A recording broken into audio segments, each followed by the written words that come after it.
Hello guys, അപ്പോൾ നമ്മളിപ്പോൾ ഉള്ളത് കുവൈറ്റിലെ ഗ്രാൻഡ് മാർക്കറ്റിലാണ്. ഇന്ന് നമ്മൾ വന്നിരിക്കുന്നത് ഷാഹിൻ നാട്ടിൽ പോകുമ്പോൾ കുറച്ച് സാധനങ്ങൾ വാങ്ങുന്നത്.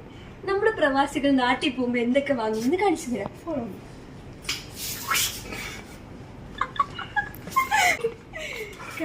ഇത് ഓർമ്മ കേട്ടോ, കത്തുന്നില്ല, ബാറ്ററി ഇട്ടാലേ കത്തത്തുള്ളൂ. ഇത് നമ്മൾ പണ്ടത്തെ നമ്മളെ കാലത്ത് അപ്പൂപ്പനും അപ്പനും ഒക്കെ മറ്റേ ഗൾഫിൽ നിന്ന് വരുമ്പോൾ കൊണ്ടുവരുന്ന കത്തിയത് ടോർച്ചാണ് ഗൈസ്.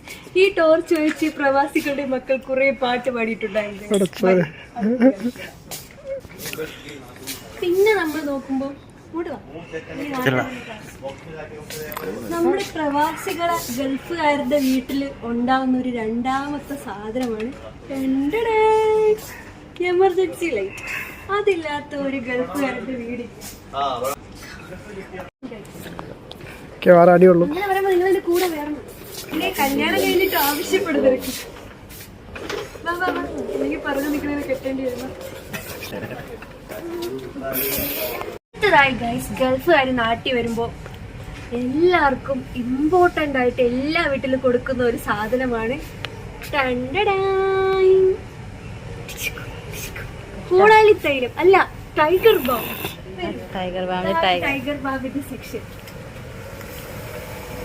ഇതെല്ലാം നമ്മുടെ പ്രവാസികളുടെ വീട്ടിലുള്ളതാണ്, അല്ലാതെ അറബികളൊന്നും ഉപയോഗിക്കില്ലേ. ഇനി നമുക്ക് അടുത്ത സെക്ഷനിലോട്ട് പോവാം.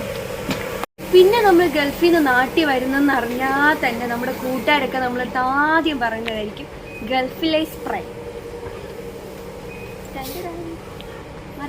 മുല്ലപ്പൂവിന്റെ അത്തർ.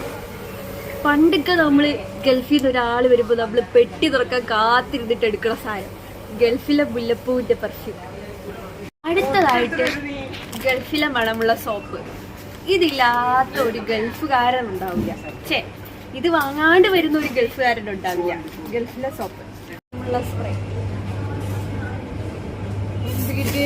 എടാ ആ ബില്ലടിക്കുന്ന ചെറുതായി നോക്കണം. നമ്മുടെ ഗൾഫുകാരുടെ വീട്ടിലെല്ലാം മെയിനായിട്ട് കാണുന്ന ഒരു സാധനമായിരിക്കും എൻചാൻഡറിന്റെ പൗഡർ. അതുപോലത്തെ ഒരു സാധനമാണ് നിവ്യന്റെ ക്രീം. ഹലോ ഗൈസ്, അപ്പോൾ നാട്ടിൽ പോണവരൊക്കെ സാധനം വായിച്ചിട്ടുണ്ട്. എവിടെ ഇനി ഒരാളും കൂടെ നാട്ടിൽ പോകുന്നുണ്ട് ഗൈസ്. നാട്ടിൽ പോണത് അവരാണെങ്കിലും വീഡിയോ ഫുൾ എടുത്തത് ഞാനാണ് ഗൈസ്. അപ്പോൾ ഇത്രയേ ഉള്ളൂ ഇന്നത്തേക്ക്. നന്ദി, നമസ്കാരം, ബൈ ബൈ.